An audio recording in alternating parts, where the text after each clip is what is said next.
کوئی رات تمہاری ایسی نہ ہو کہ بغیر توبہ کے سو جاؤ، کوئی صبح ایسی نہ ہو آپ کی جو اللہ تعالیٰ کی بارگاہ میں استغفار کر کے نہ شروع کرو۔ ہر دن توبہ کرو، ہر دن اللہ کریم کی بارگاہ میں استغفار کرو۔ اور قرآن کی ایک آیت میں آپ کو یہ بھی بتا دوں، 9ویں پارے سورہ انفال کی آیت ہے، اللہ تعالیٰ فرماتا ہے وَمَا كَانَ اللَّهُ لِيُعَذِّبَهُمْ وَأَنْتَ فِيهِمْ وَمَا كَانَ اللَّهُ مُعَذِّبَهُمْ وَهُمْ يَسْتَغْفِرُونَ۔ اللہ فرماتا ہے اس امت پر اللہ عذاب ویسا نازل نہیں کرے گا جیسے پہلی امتوں پر آتا تھا۔ اس کی وجہ یہ ہے، پہلی وجہ یہ ہے کہ ان کے بیچ میں میرا محبوب آرام کر رہا ہے، رسول پاک صلی اللہ علیہ وسلم۔ دوسری ایک وجہ رب تعالیٰ فرماتا ہے وَمَا كَانَ اللَّهُ مُعَذِّبَهُمْ وَهُمْ يَسْتَغْفِرُونَ، جب تک لوگ اللہ کی بارگاہ میں استغفار کرتے رہیں گے، استغفر اللہ ربی من کل ذنب واتوب الیہ۔ یہ آیت کب نازل ہوئی تھی میں آپ کو بتاؤں، دو صحابہ تھے، دونوں گہرے دوست تھے، بہت ہی گہرے دوست، مدینے کے رہنے والے۔ اس میں سے ایک صحابی تجارت کے لیے جا رہے تھے اور ان کے گھر بار میں ان کی بیوی تھی بس، اور کچھ نہیں۔ تو اپنے دوست سے کہا کہ میں جا رہا ہوں، مجھے آنے میں تاخیر ہو سکتی ہے، میرے گھر پر اگر کبھی سودا سلف لانے کی ضرورت پیش آئی تو میری بیوی کو یہ پہنچا دینا، ساز و سامان۔ یہ کہہ کر کے وہ تجارت پہ چلے گئے۔ جو دوست صحابی تھے، دیکھیں صحابہ کے بہت سارے کام امت کے لیے درس ہیں، قیامت تک آنے والے مسلمانوں کے لیے وہ مشعل راہ ہیں۔ تو وہ جو دوست صحابی تھے سودا سلف لے کر کے گھر جایا کرتے تھے اپنے دوست کی بیوی کو پہنچانے کے لیے۔ ایک دن ایسا ہوا کہ شیطان نے ورغلایا اور سودا سلف سامان لے کر گھر گئے۔ ان کی خاتون باہر آئی دوست کی، انہوں نے اس خاتون کا صرف ہاتھ پکڑ لیا اور وہ عورت چونکہ مدینے کی رہنے والی صحابیہ ہے، اپنا ہاتھ تو چھڑا لیا لیکن وہ چیخ مار کر رونے لگی کہ جس پر میرے شوہر نے سب سے زیادہ اعتماد کیا، تم تو جگری دوست بھائی کی طرح تھے، ہاتھ کیسے بڑھا دیا۔ تو اس صحابی کو فوراً احساس ہو گیا کہ میں بہت بڑی میرے بھائی اور میرے دوست کی امانت میں نے خیانت کر دی، اس نے مجھ پر بھروسہ کیا تھا اور اس کی بیوی کا میں نے ہاتھ پکڑ لیا، بس اتنی سی بات تھی۔ وہ خاتون بھی رونے لگ گئی کہ میرے ساتھ کیا ہوا، یہ صحابی بھی رونے لگ گئے، احساس فوراً ہو گیا کہ میں نے غلط کیا ہے، سودا سلف لانے کے وقت مجھ سے غلطی ہو گئی، خطا ہو گئی۔ اب اس خطا کی وجہ سے وہ کرتے کیا، ان کو تو ڈر یہ تھا کہ میں اپنے دوست کو منہ دکھانے کے بھی قابل نہیں اور نہ ہی میں یہ چیز کسی کے سامنے ذکر کر سکتا ہوں، کیا کروں۔ تو مدینہ چھوڑ کر کے چلے گئے پہاڑیوں میں، اور بغیر کھانا پانی سب کچھ بھی نہیں تھا، پہاڑیوں کے بیچوں بیچ رہنے لگے اور صرف روتے تھے اور گر جاتے تھے، اور کمزوری آ گئی جسم میں، اٹھنے پھرنے کی بھی طاقت نہیں تھی۔ اب وہ دوست ان کے صحابی تجارت سے واپس آئے، گھر میں آتے ہی ان کی خاتون نے بتا دیا کیا معاملہ پیش آیا۔ وہ بہت جلال میں آئے اور کہا کہ میرا دل ٹوٹ گیا، آج میری کمر ٹوٹ گئی، جس کے ساتھ ہم نے پوری زندگی بتائی آج اس نے میری عورت کے ساتھ ایسا کیسے کیا۔ بہرحال انسان ہے، خطا ہوتی ہے، انسان ہے، بھولنا اور خطا کرنا اس کی عادت ہے۔ اب ان کو دل میں تو بہت تکلیف ہوئی، کروں کیا، لیکن وہ صحابی تھے، انہوں نے کہا یہ معاملہ سیدھے حضور پاک کی بارگاہ میں رکھتا ہوں، کہا کہ میں سزا دوں گا یا پھر جو ہے ان کے لیے جو قرار واقعی چیز ہوگی وہ دلا کر رہوں گا۔ بارگاہ مصطفیٰ صلی اللہ تعالیٰ علیہ وسلم میں تشریف لائے، عرض کیا کہ آقا ایسا ایسا ہو گیا، میرے معتمد ساتھی نے میرے گھر میں ایسا معاملہ کر دیا۔ نبی پاک صلی اللہ تعالیٰ علیہ وسلم غمگین ہو گئے کہ ان دونوں کے درمیان ایسا کیسے ہو گیا۔ پھر تھوڑی دیر کے بعد رحمت عالم صلی اللہ علیہ وسلم جو غیب دان نبی ہیں، ہر چیز کو جانتے بلکہ اپنے امتیوں کے احوال سے باخبر رسول ہیں، نبی پاک صلی اللہ تعالیٰ علیہ وسلم اپنے اس غریب صحابی کے حالات معلوم کیے۔ پتہ چلا کہ وہ تو گھر بھی چھوڑ دیا، مدینے بھی چھوڑ دیا، پہاڑیوں میں جا کر کے پناہ لے کر کے اکیلا تنے تنہا رہ رہا ہے۔ اللہ کے نبی صلی اللہ تعالیٰ علیہ وسلم اپنے اس غریب امتی صحابی کے حالات معلوم کرنے کے بعد اللہ کریم کی بارگاہ میں عرض کرتے ہیں کہ مولا تو فیصلہ سنا دے۔ اللہ تعالیٰ نے آیت نازل فرمائی، جو آیت میں نے آج آپ کے سامنے تلاوت کیا۔ اللہ تعالیٰ فرماتا ہے والذین اذا فعلوا فاحشۃ او ظلموا انفسهم، جن لوگوں نے گناہ کر لیا یا اپنی جان پر ظلم کیا ہے، پھر ذکروا اللہ فاستغفروا لذنوبہم، اللہ کو پھر جلدی یاد کر لیا اور توبہ کر لیا۔ رب تعالیٰ فرماتا ومن یغفر الذنوب الا اللہ، محبوب بتاؤ اللہ کے سوا کون ہے گناہوں کی بخشش کرنے والا۔ اللہ تعالیٰ ان کے گناہوں کو معاف کر دیتا ہے جو فوراً اپنے گناہ کے بعد یاد کر لیتے ہیں کہ مجھ سے خطا ہوئی ہے۔ رسول کریم صلی اللہ تعالی علیہ وسلم نے اس صحابی کو بتایا تیرے بھائی سے بھول ہوئی، خطا ہوئی، لیکن رحمان نے اس کی بخشش کا مصداق قرآن میں سنا دیا کہ وہ باز آ گیا اور توبہ کر رہا ہے، لہٰذا تیرے لیے بھی یہ زیب نہیں دیتا کہ تو اب کوئی انتقام لے، تو اپنے دل سے معاف کر۔ یہ صحابی تھے، اللہ کے نبی صلی اللہ علیہ وسلم کے پروردہ تھے، نفسانیت اور خواہشات کے نہیں۔ یہ فوراً گئے اور اپنے اس جگری دوست کو، اپنے اس بھائی کو ڈھونڈتے ہوئے پہاڑیوں کے بیچوں بیچ جا کر کے دیکھا، ان کی حالت بہت خستہ تھی، کمزور ہو گئے تھے اور روتے روتے اتنا تھک گئے تھے، نہ کھانا ہے نہ پانی ہے، بس یہ کہ ان سے خطا کیا ہوئی تھی، اپنے دوست کی عورت کا ہاتھ پکڑ لیا تھا، بس میرے عزیزو اس سے بڑا نہیں۔ ہاتھ پکڑنے پر ان کو اس قدر احساس تھا کہ مدینہ چھوڑتی لوگ یہاں پورے کے پورے گناہ میں ڈوب جاتے ہیں، زنا میں ڈوبتے ہیں، انہیں احساس تک نہیں۔ یہ صحابی گئے اور جیسے ہی یہ گئے تو وہ ہوش میں آئے اور رونے لگے کہ میرا بھائی آ گیا اور اب شاید یہ انتقام لے گا، بدلہ لے گا، مجھے مار ڈالے گا، کیونکہ میں نے اس کا اعتماد توڑا، اس کا بھروسہ ختم کیا۔ لیکن یہ صحابی گئے اور ان کا ہاتھ پکڑا اور اپنے سینے سے لگایا، کہا کہ تو بھی ابن آدم ہے، میں بھی ابن آدم، انسان ہے، خطا ہو گئی، لیکن بشارت ہے تجھے کہ اللہ نے قرآن میں محبوب کی بارگاہ میں آیت اتاری، تیری بخشش کا پروانہ اتار دیا۔ وہ اس قدر خوش ہوئے کہ اس صحابی کو تھام لیا اور کہا میں تو مایوس ہو کر پورے گھر بار سب چھوڑ کر کے آیا تھا، لیکن میرا رحمان خدا بندوں کو کبھی چھوڑتا نہیں، کبھی اکیلا ہونے نہیں دیتا، وہ مایوس نہیں کرتا۔ میرے عزیزو، آج ہمارے پاس وقت ہے، جب ٹھوکر کھائیں تو فوراً احساس ہو جائے، جب غلطی ہو جائے۔ غلطیاں کس سے نہیں ہوتی؟ گناہ سب سے ہوتے ہیں، اور اسی لیے میرے آقا صلی اللہ علیہ وسلم ارشاد فرماتے ان بنی آدم خطاؤون وخیر الخطائین التوابون، آدم کی ساری اولاد خطا کرتی ہے، یعنی آدمی سب خطا کرتے ہیں، لیکن بہترین خطا کرنے والا وہ ہے جو خطا کرتے ہی توبہ کر لیتا ہے، توبہ کر لیتا ہے۔ کوئی رات تمہاری ایسی نہ ہو کہ بغیر توبہ کے سو جاؤ، کوئی صبح ایسی نہ ہو آپ کی جو اللہ تعالیٰ کی بارگاہ میں استغفار کر کے نہ شروع کرو۔ ہر دن توبہ کرو، ہر دن اللہ کریم کی بارگاہ میں استغفار کرو۔ اور قرآن کی ایک آیت میں آپ کو یہ بھی بتا دوں، 9ویں پارے سورہ انفال کی آیت ہے، اللہ تعالیٰ فرماتا ہے وَمَا كَانَ اللَّهُ لِيُعَذِّبَهُمْ وَأَنْتَ فِيهِمْ وَمَا كَانَ اللَّهُ مُعَذِّبَهُمْ وَهُمْ يَسْتَغْفِرُونَ۔ اللہ فرماتا ہے اس امت پر اللہ عذاب ویسا نازل نہیں کرے گا جیسے پہلی امتوں پر آتا تھا۔ اس کی وجہ یہ ہے، پہلی وجہ یہ ہے کہ ان کے بیچ میں میرا محبوب آرام کر رہا ہے، رسول پاک صلی اللہ علیہ وسلم۔ دوسری ایک وجہ رب تعالیٰ فرماتا ہے وَمَا كَانَ اللَّهُ مُعَذِّبَهُمْ وَهُمْ يَسْتَغْفِرُونَ، جب تک لوگ اللہ کی بارگاہ میں استغفار کرتے رہیں گے، اللہ فرماتا ہے اس قوم پر اللہ عذاب نہیں نازل کرتا۔ جب بندے چھوڑ دیتے ہیں، ارے جو کیا سب صحیح کر رہا ہوں، میرا کیا ہے، توبہ کرنا بھول گیا، استغفار کرنا بھول گیا، ان بندوں پر اللہ کا عذاب آتا ہے، اس قوم پر عذاب آتا ہے۔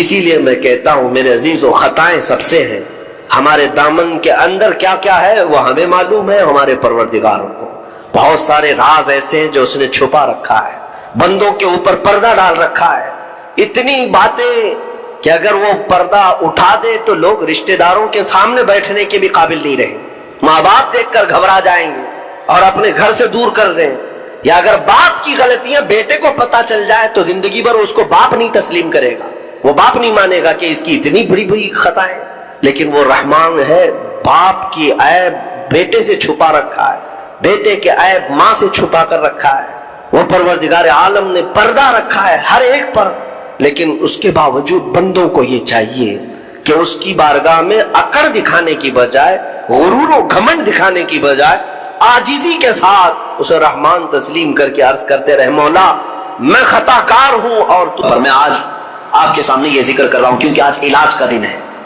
آج علاج کا دن ہے، ہمارے جو زخم لگے ہوئے ہیں ایک بار رحمان کو پکارو وہ سب زخم بھر جائیں گے۔ آج کی یہ مجلس علاج کی مجلس ہے کہ تم اللہ رب العزت کو آج پکارو گے تمہارے زخم بھر جائیں گے، اور اسی لیے میں بارہا کہتا بھی ہوں ذکر کی مجالس میں شرکت کرو، یہ اتنا تمہیں پاورفل بنا دیں گے، اتنا پاورفل کہ گناہوں سے خود بخود تمہیں نفرت پیدا ہو جائے، خواہشات پر کنٹرول تمہارا خود کا حاصل ہو جائے۔ ورنہ میں چیلنج کے ساتھ کہتا ہوں جاؤ دنیا میں گھوم پھر کر کے آنا، بڑے سے بڑے ڈاکٹر کے پاس وزٹ کر کے آؤ، بڑے سے بڑے حکیم کے پاس جا کر کے آؤ، کسی بڑے سائیکسٹرسٹ کے پاس جا کر کے آؤ، نفس کے متعلق اس سے کوئی علاج لے کر کے آؤ کہ میرا کنٹرول نہیں ہے، آپ مجھے کوئی گولی دے دو، کوئی معجون دے دو، کوئی انجیکشن دے دو، ہو سکتا ہے تمہیں نیند کی گولی تو دے دے، ہو سکتا ہے تمہیں وہ مکمل ختم کرنے کی دوا تو دے دے، لیکن تمہارے کنٹرول، خواہشات کو کنٹرول کرنے کی کوئی دوائی نہیں دے سکتے۔ اس کا کنٹرولنگ پاور جس نے پیدا کیا وہی لے سکتا ہے۔ اسی لیے میں آپ کو بتاؤں، اب تم اپنے نفس کے کنٹرول کے لیے کس سے مدد مانگو گے؟ کس سے مدد مانگو گے؟ سنو توجہ سے، اعوذ باللہ من الشیطان الرجیم پڑھتے ہیں آپ، اعوذ باللہ من الشیطان الرجیم، جس کا مطلب کیا ہے؟ میں اللہ کی پناہ مانگتا ہوں شیطان مردود سے، کہ اللہ مجھے بچا لے، کس سے؟ شیطان مردود سے مجھے بچا لے۔ یا آپ کس سے پناہ مانگ رہے؟ کس کی بارگاہ میں پناہ مانگ رہے؟ اللہ کی بارگاہ میں، کہ مولا تو مجھے پناہ دے دے۔ اس کے متعلق حکیم احمد یار خان نعیمی رحمۃ اللہ علیہ فرماتے ہیں، اس کی مثال یوں سمجھو، جیسے کسی کے ہاں آپ ملنے کے لیے گئے، اس نے گھر کے باہر کتا پال رکھا ہو حفاظت کے لیے یا کسی کام کے لیے، دشمنوں کے لیے یا کسی بھی غرض کے لیے کتا پال رکھا ہو، اور آپ گئے گھر کے باہر کھڑے، کتا بھونکنا شروع کر دیا، دروازے میں جا ہی نہیں پا رہے، آپ اس کتے کو کنٹرول کیسے کرو گے؟ آپ اپنے دوست کے گھر اندر جا رہے ہیں لیکن کتا باہر ہے، کتا جیسی قریب جاتے بھونکتا ہے، اب آپ دروازے کے اندر جانا چاہتے ہیں تو اس کتے پر کنٹرول کیسے پاؤ گے؟ رسی ڈالو گے اسے، پتھر مارو گے، جتنا مارو گے اتنا اچھل کود کرے گا۔ اس کا سیدھا سا طریقہ یہ ہے، جس کا کتا ہے اسے بلاؤ۔ حکیم احمد یار خان نعیمی رحمۃ اللہ علیہ فرماتے اسی کو پکارو، بھائی ذرا باہر تو آ جاؤ، اور وہ جب آئے گا، مالک کو کتا اچھی طرح پہچانتا ہے، وہ اس کو کنٹرول میں کر دے گا، اس کو تھوڑا سا اپنی آواز میں ہٹا دے، سائڈ میں کتا ہٹ جائے گا، دروازہ کھلا ہے آ جاؤ، دوست اپنے دوست سے ملاقات کر لے گا، لیکن اس بیچ والے کتے کے کنٹرولنگ کے لیے کتے کے مالک کو ہی پکارنا ہوگا۔ اسی لیے حکیم احمد یار خان نعیمی رحمۃ اللہ علیہ فرماتے ہیں، نفس ایک کتا ہے جو تمہیں تمہارے رب کے دروازے پر جانے سے پہلے بھونکتا ہے، دروازے میں کھڑا ہو جاتا ہے، نہیں جانا مسجد، نہیں جانا اس ذکر پر، نہیں جانا ان محافل میں۔ اس کتے پر کنٹرولنگ کیسے حاصل ہوگا؟ فرمایا گیا اسی لیے تم اس کتے کے مالک رب ذوالجلال کو ہی پکارو، پیدا تو اسی نے کیا ہے، رب تبارک و تعالیٰ نے پیدا کیا ہے، اور وہی تمہیں اس پر قبضہ بھی دے گا۔ اسی کے متعلق فرمایا گیا، اللہ نے پہلے ہی قرآن پڑھنے سے پہلے حکم کیا دیا، یہ پڑھو اعوذ باللہ من الشیطان الرجیم، میں اللہ کی پناہ مانگتا ہوں شیطان مردود سے۔ آج ہم اسی لیے اس مسجد میں آئے بھی ہیں۔ میں نے نفس کے متعلق جو باتیں ذکر کی، یقیناً نفس نے بہتوں کو اندھا کر دیا، بہتوں کو برباد کیا، بہتوں کو گمراہ کیا، کئی کو کافر کیا۔ جو کفار و مشرکین ہیں نا، وہ صرف نفس کی سنتے ہیں، اگر حقیقت میں وہ تمام مشاہد اور مناظر میرے رب ذوالجلال کی قدرت کے نفس کو چھوڑ کر کے دیکھتے تو ایمان ضرور لاتے، ایمان ضرور لاتے۔ وہ نفس کی پیروی کر رہے ہیں اور نفس کی خواہشات لوگوں کو کافر بنائے رکھی ہے، وہ نہیں آ پاتے اس طرف۔ اب میں بات کو سمیٹتے ہوئے اس بارگاہ میں لے چلتا ہوں جس مصطفیٰ کریم نے نفس سے بچنے کے لیے اپنے صحابہ کی تربیت کیسے کی تھی۔ یقیناً وہ ماحول کو ہم دیکھتے ہیں، روح تڑپ جاتی ہے۔ سیدنا ابو بکر صدیق رضی اللہ تعالیٰ، اللہ اکبر، وقت کے خلیفہ ہے، حضور پاک صلی اللہ علیہ وسلم کے بعد خلافت کے تخت پر، لیکن اپنے نفس کے خلاف کرنے کے لیے، خواہشات کے خلاف جانے کے لیے، کھانے پر کنٹرول، سونے پر کنٹرول، ہر چیز پر کنٹرول۔ اتنی غربت کا ماحول تھا کہ سارے صحابہ نے بیٹھ کر کے مشورہ کیا کہ خلیفہ کا کوئی وظیفہ جاری کریں، تنخواہ، ورنہ وہ بھوکے رہ جائیں گے۔ تو بیت المال سے ان کا وظیفہ جاری کیا گیا، اتنا تھا وظیفہ کہ اس سے ان کا صرف مہینے بھر کا گھر چلتا تھا، باقی کچھ بھی نہیں آتا۔ ایک دن ان کی بیوی نے کہا کہ خلافت کے کاموں سے تھک جاتے ہو، کبھی گھی روٹی بھی تو کھا لیا کرو، کبھی گھی کھا لو، کبھی روٹی کھا لو، شہد کھا لو۔ حضرت ابو بکر صدیق نے کیا کہا جانتے ہو؟ اتنے پیسے کہاں ہیں کہ گھی اور شہد خرید سکو؟ کون؟ خلیفۃ المسلمین۔ تو ان کی بیوی کہتی ہیں آپ مت گھبرائیں، میرے پاس ہے، میں دیتی ہوں، جائیے آپ گھی اور شہد خرید لائیے۔ کہا تمہارے پاس ہیں، لاؤ۔ بیوی لے آئی، ایک پوٹلی میں پیسے جمع تھے، کہا یہ لیجیے آپ بازار جائیے، گھی اور شہد خرید لائیے۔ حضرت ابو بکر صدیق نے پوچھا اتنے پیسے تیرے پاس کہاں سے آئے؟ تو ان کی اہلیہ نے کہا جو ماہانہ وظیفہ آپ کا آتا ہے، تنخواہ آتی ہے، مہینہ بھر کا خرچہ چلاتی ہوں، تھوڑا تھوڑا بچا کر کے رکھتی ہوں کہ برے وقت میں کام آ جائے۔ حضرت ابو بکر صدیق نے پوری پوٹلی اٹھائی اور لے جا کر کے بیت المال میں جمع کیا اور کہا یہ میری ضرورت سے زیادہ آتا ہے، اسی لیے میرے گھر میں بچ جا رہا ہے، آج سے میرا وظیفہ کم کر دو۔ خواہشات کے خلاف کھڑے ہونے والوں میں پوری دنیا میں اگر کوئی مثال ہے تو صرف رسول اللہ کے صحابہ کی مثال ہے، صرف رسول اللہ کے صحابہ۔ ایک حضرت نعمان بن مقرن ہے، ایک بادشاہ کے دربار میں گئے، حضور کی طرف سے سفیر بن کر کے گئے، قاصد۔ تو بادشاہ کو جب پتا چلا شاہ عرب مصطفیٰ کریم صلی اللہ علیہ وسلم کا ایک قاصد آ رہا ہے، اس نے سونے کی کرسی لگا دی اور ریشم کا قالین بچھایا۔ میرے عزیز و صحابہ، حضور کے ساتھ ہوتے تو وفاداری، حضور اگر دور ہوتے تو بھی وفاداری۔ اس مجمع میں گئے جہاں پورے کے پورے اغیار ہیں، کوئی مسلمان نہیں تھا، تو اپنی تلوار سے وہ قالین پھاڑتے ہوئے چلے گئے، ہٹا دیا، اور کرسی جو سونے کی تھی اس کو پاؤں سے مار کر گرا دی، کہا میرے لیے عام سی کرسی لاؤ۔ تو بادشاہ کہنے لگا اب تک میں نے اتنا شاندار رسپیکٹ استقبال کسی کا نہیں کیا جتنا ان کا کیا، کتنا غرور ہے تمہیں، کتنا تکبر ہے۔ حضرت نعمان نے کہا غرور و تکبر ہم میں نہیں تم میں ہے، غرور و تکبر کی وجہ سے نہیں۔ میرے مصطفیٰ کریم صلی اللہ علیہ وسلم نے فرمایا ریشم کا استعمال مرد کے لیے حرام ہے، سونے کا استعمال مرد کے لیے حرام ہے، اور جو میرے مصطفیٰ نے حرام فرمایا پوری دنیا میرے پاس لا کر رکھو، میں ٹوکر ماروں گا۔ یہ ہے خواہشات کے خلاف کھڑا ہونا، ورنہ ہوتا کیا ہے، دنیا نہیں دیکھ رہی، ہمارا ماحول نہیں ہے، چلو کمپرومائز کر لو، آج یہاں مل رہا ہے۔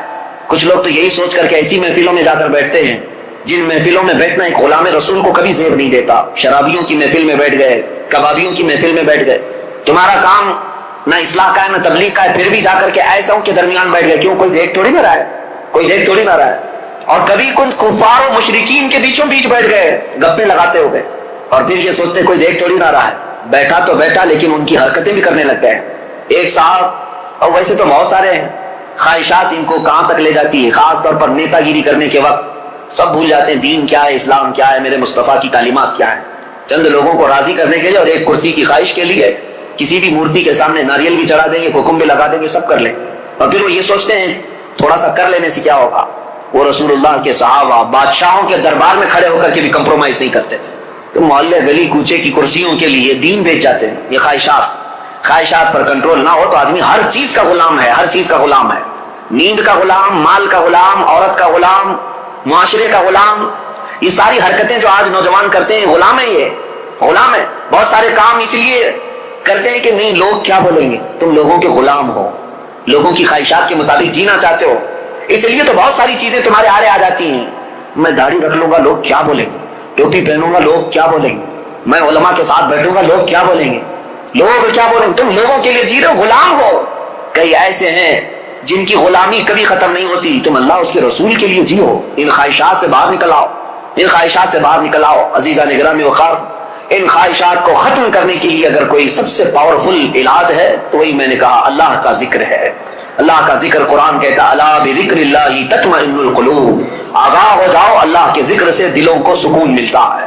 یہ میرا رب قرآن میں فرماتا ہے، اللہ کے ذکر سے دلوں کو سکون ملتا ہے۔ عزیزان گرامی وقار، زیادہ دنوں تک اپنے دل کو آوارہ مت رکھو، اپنے جسم کو آوارہ مت رکھو، مسجدوں میں آ جایا کرو، جمعہ میں بھی اس وقت تم پہنچتے ہو جب رکعت باندھ رہے ہوتے امام، تھوڑی دیر پہلے آ جایا کرو مسجدوں میں، خطبہ عربی میں سنتے ہیں تو دل پر وہ بات لگتی جاتی ہے، اگرچہ تمہیں سمجھ میں نہیں آتی لیکن میل دھلتا جاتا ہے۔ جمعہ میں بھی تاخیر سے آتے ہو اور پھر سلام پھیرنے کے بعد بھاگ جاتے ہو، تھوڑی دیر کھڑے ہو جاؤ، میرے مصطفیٰ کی بارگاہ میں سلام تو پیش کر دو۔ جب کھڑے ہو جاؤ گے سلام کے لیے، یقیناً رسول اللہ تمہیں تمہارے باپ کے نام سے پہچانتے ہیں، تمہاری طرف سے سلام آ رہا ہے تو کیا میرے مصطفیٰ جواب نہیں دیں گے؟ ادھر سے اگر جواب آیا تمہارے سلام کا تو یقیناً تمہارے دل کی صفائی ہے اس میں۔ ان محفلوں سے کب تک تم بھاگتے رہو گے؟ مسجدوں میں کبھی وقت سے پہلے آ جاؤ۔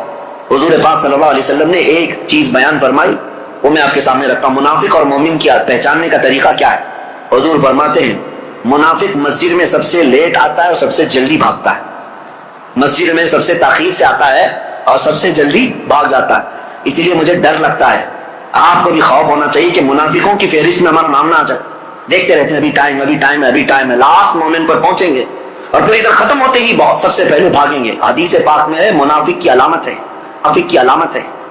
اور پھر دوسری علامت منافق کی کیا ہے؟ حضور فرماتے ہیں بازار میں بہت جلدی جاتا ہے اور بہت دیر کے بعد بازار سے نکلتا ہے، کافی دیر تک شاپنگ مال میں وقت گزارے گا، اس کا دل لگتا ہے وہاں پر، مارکیٹ میں شاپنگ مال میں گھومتا رہے گا، بہت جلدی مارکیٹ میں جائے گا، بہت دیر سے نکلے گا۔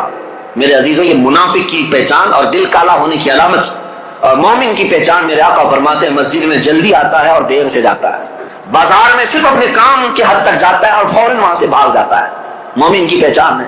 اس لیے میری یہ نصیحت ہے نوجوانوں کو کہ یہ ذکر کی مجلس قائم کرو، زیادہ دیر تک اپنے دل کو آزاد مت چھوڑو، بوجھل ہو جائے گا، دل سخت ہو جائے گا، دل کالا ہو جائے گا۔ دیکھنا زمانہ ہو گیا آنکھیں روتی نہیں آج اللہ کی یاد میں، رب تبارک و تعالیٰ کی یاد میں روتے ہو کبھی؟ دل سخت ہو گیا ہے۔ حضور پاک صلی اللہ علیہ وسلم کی جدائی اور ان کی دوری کبھی تمہیں رلاتی ہے؟ موت آنے والی ہے، کیا وہ قبر کی سختیاں اور اس کی تنہائیاں تمہیں کبھی رلاتی ہیں؟ سوچ کے روتے ہو کہ کیا ہوگا میری قبر میں؟ جب مجھے ٹائٹ باندھ کر کے لوگ چھوڑ کر چلے جائیں گے کیا ہوگا میرے ساتھ؟ جب اوپر نظریں اٹھاؤں گا تو تختیاں بند نظر آئیں گی، گھٹن محسوس ہوگی قبر میں، کیا ہوگا؟ اس یاد سے کبھی آنکھیں روتی ہیں؟ یہ کیوں نہیں رو رہی؟ بہت دن تک تم نے دل کو آزاد چھوڑ دیا، بہت دنوں تک خواہشات کے پیچھے چلتے رہے، گھنٹوں تم موبائل میں بیٹھے رہے، گھنٹوں تم ٹیلی ویژن کے سامنے بیٹھے رہے، گھنٹوں تم میچ میں میدان میں گھومتے رہے، گھنٹوں شاپنگ بھی کرتے رہے، گھنٹوں لوگوں کے ساتھ گپے بھی لگاتے رہے، لیکن اپنے رب کے حضور نہ کبھی بات کرنے کی فرصت ملی، نہ اس سے دعا کرنے کی فرصت ملی۔ تمہیں پتا ہے دنیا والے مانگنے سے ناراض ہوتے ہیں، اور حدیث پاک میں ہے اگر بندہ مسجد میں آیا اور اللہ کی بارگاہ میں دعا نہ کر کے گیا، اللہ اس سے ناراض ہوتا ہے کہ مجھ سے مانگتا تک نہیں اب یہ بندہ، تمہارا مانگنا اسے پسند ہے پھر بھی تم مسجد میں نہیں ہو۔ یہ خواہشات ہیں جو تمہیں یہاں سے بھگا کر لے جاتی ہیں، تم گھنٹوں دنیا کے لیے گزار لیتے ہو۔ میرے عزیزوں بدل لو اس ذکر کی مجلس۔ میں اللہ کی بارگاہ میں یہ دعا گو بھی ہوں کہ آج شاید اس سے قبل بھی یہاں پر ایک بار ذکر کی مجلس ہم سجائے تھے، بہت پہلے میں یہاں آیا تو ہوں، بیان ہوا ہے ذکر کا مجھے یاد نہیں، اگر نہیں ہوئی تھی تو شاید یہ پہلی مجلس ہے، اور اللہ اس کو ہمیشہ قائم فرمائے۔ میں رہوں یا نہ رہوں، ذمہ داروں سے گزارش کہ اس مجلس ذکر کو اس نیت سے قائم رکھو کہ ہزاروں دلوں کے سکون کا ذریعہ ہے، ہزاروں دلوں کے سکون کا ذریعہ ہے۔ میرے عزیزوں بڑے بڑے کروڑ پتی لوگ آج آشرم جاتے ہیں، 2 دن 3 دن کی چھٹیاں لے کر اپنے پنڈتوں کے چپلوں میں بیٹھتے ہیں، وہ یہ چاہتے ہیں کہ دنیا کی ہمہ ہمی سے نکل کر کے کسی آشرم میں بیٹھے۔ ان کے دلوں کا قرار اور سکون کہاں ہے؟ کفر میں اور شرک میں۔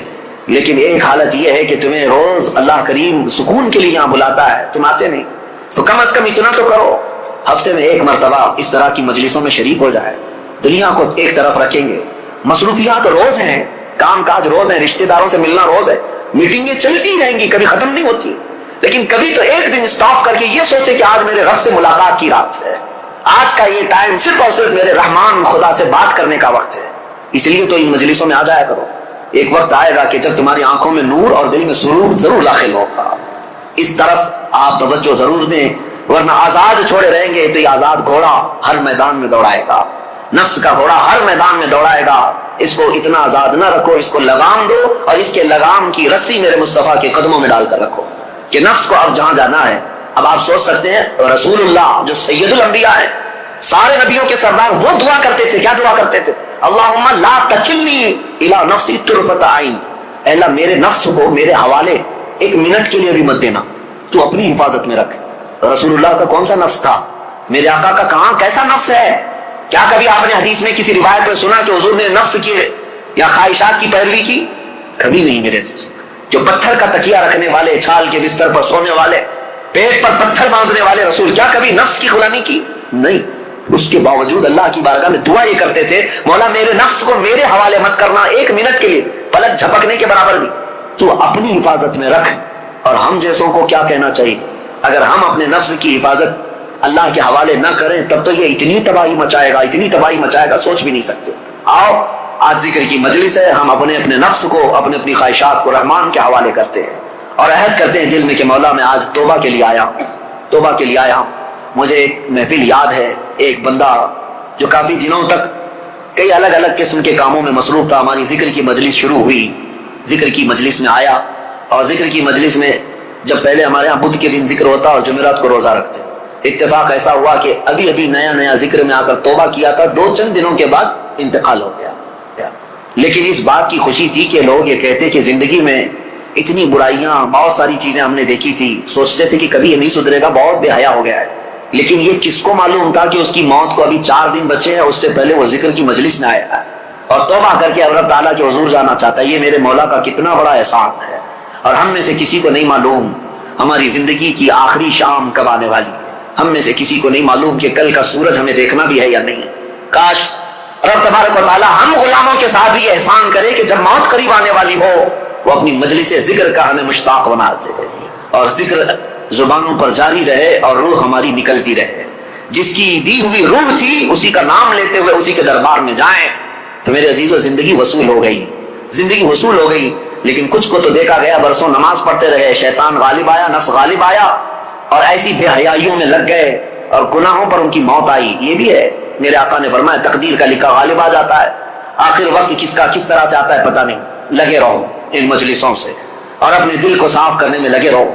نبی پاک صلی اللہ علیہ وسلم کی بارگاہ میں عریضہ پیش کرتا ہوں، یا رسول اللہ تو جو چاہے تو میل میرے دل کے دھلے، حبیبی آقائی مولائی مل جائی، تو جو چاہے تو میل میرے دل کے دھلے کہ خدا دل نہیں کرتا کبھی میلا تیرا، ایک میں کیا میرے عیسیاں کی حقیقت کتنی، مجھ سے 100 لاکھ کو کافی ہے اشارہ تیرا، ایک بار وہ مصطفیٰ اشارہ کر دیں میرے ایک کے گناہ کتنے ہوں گے، لاکھوں لوگوں کے گناہوں کو اللہ تعالیٰ معاف فرمائے گا۔